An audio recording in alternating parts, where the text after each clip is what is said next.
শাস্ত্রে বললেন জন্ম হোক যথা তথা, কর্ম করো ভালো। তুমি যে কুলেই জন্ম নাও না কেন তাতে কোনো দুঃখ নেই।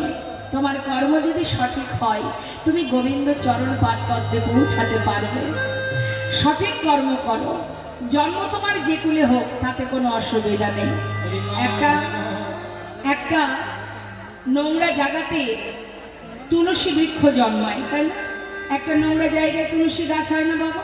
কিন্তু সেই তুলসী পত্র দিয়ে কিন্তু ভগবানের সেবা হয় না। তাই গৌর হরি বল। তাই তোমার জন্ম যেখানে হোক সেটা কোনো গুরুত্ব নয়, বিষয় নয়। যেমন কপিকুলে বীর হনুমান, যারা প্রভুকে ভালোবাসত, পক্ষীকুলে গরুর, সেও প্রভুকে ভালোবাসত।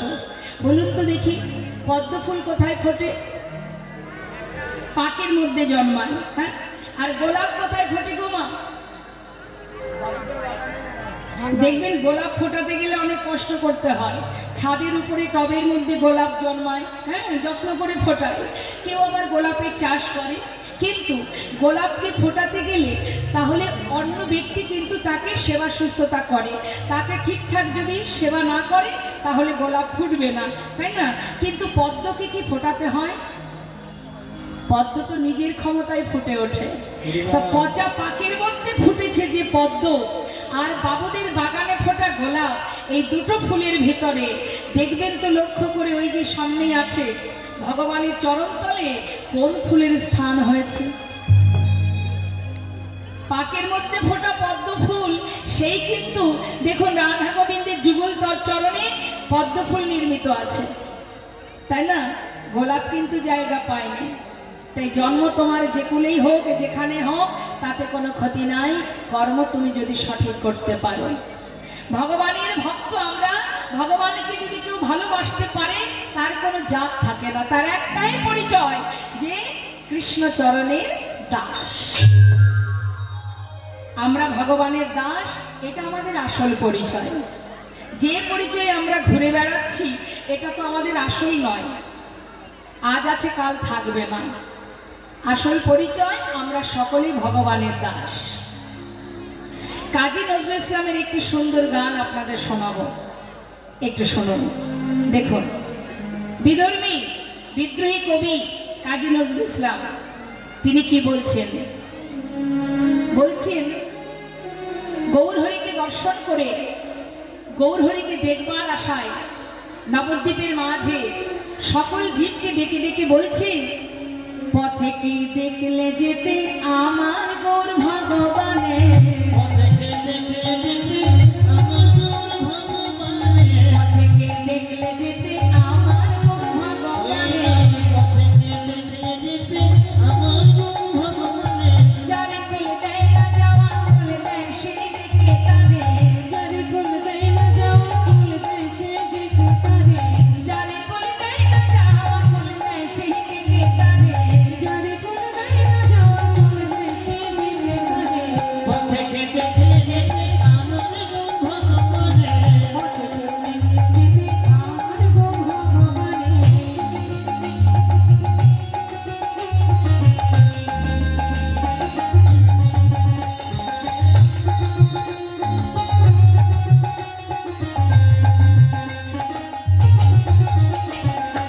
নবীন সন্ন্যাসী,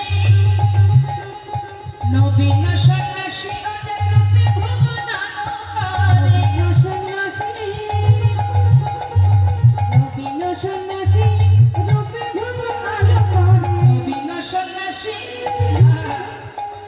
গৌরহরি 24 বছর বয়সে সন্ন্যাসী হয়েছিলেন বাবা।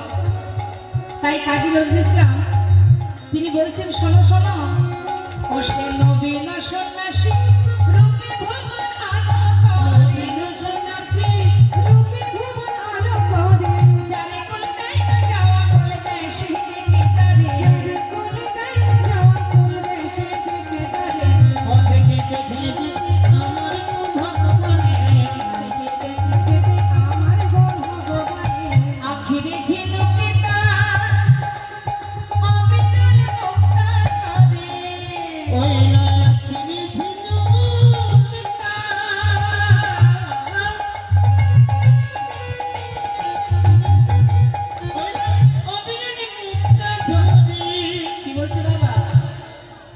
একবার ভাবতে হবে মা কাজী নজরুল ইসলাম কি বলছেন হরিবল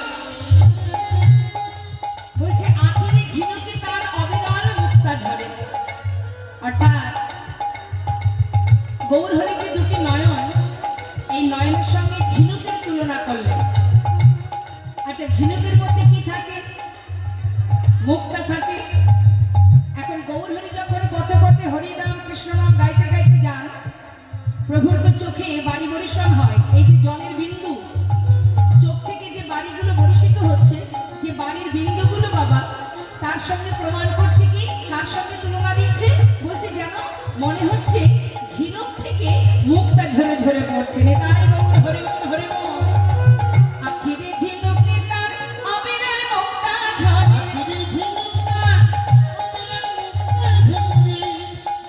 কেঁদে কেঁদে কৃষ্ণ নাম ভিক্ষা মাগে তারে তারে।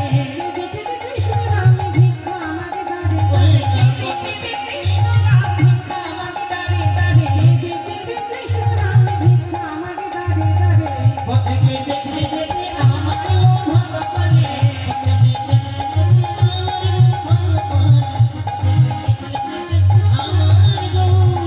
একবার বললে হরি যাবে সে ভগবানে। একবার বললে হরি যাবে সে ভগবানে। একবার বললে হরি যাবে সে ভগবানে। একবার বললে হরি যাবে সে ভগবানে। কে বলছে কথাটা? কাজী নজরুল ইসলাম বলছে যদি কেউ একবার হরি নাম করতে পারে, সেই একবার হরি বললে তাতে তার ভবসিন্ধু পার হয়ে যাবে। হরি বল। একবার বললে হরি যাবে সে ভগবানে। একবার বললে হরি যাবে সে ভগবানে। কেঁদে কেঁদে কৃষ্ণ নাম ভিক্ষা মাগে তারে তারে। কেঁদে কেঁদে কৃষ্ণ নাম ভিক্ষা মাগে তারে তারে। কেঁদে কেঁদে কৃষ্ণ নাম ভিক্ষা মাগে তারে তারে। পথে কেঁদে কেঁদে আমার গো ভগবানে। পথে কেঁদে কেঁদে আমার গো ভগবানে। পথে কেঁদে কেঁদে আমার গো ভগবানে।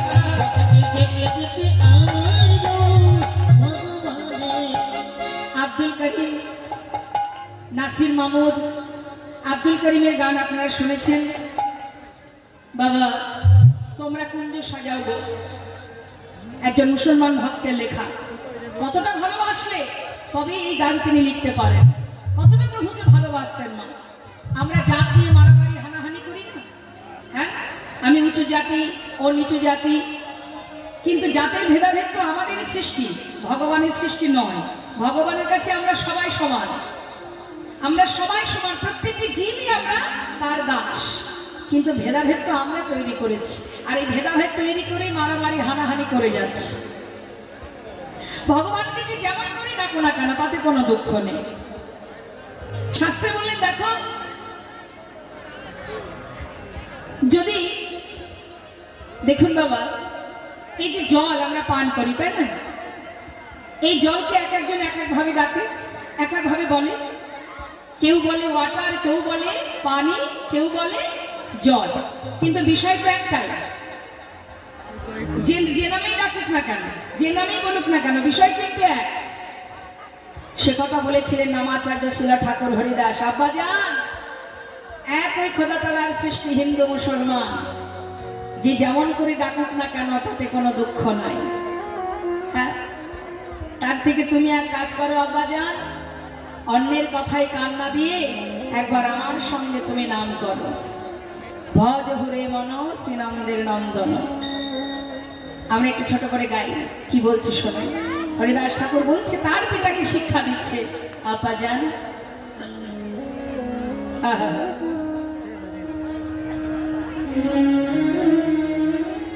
ভজ হরে মন শ্রীনন্দের নন্দন, অভয় চরণার বৃন্দরে।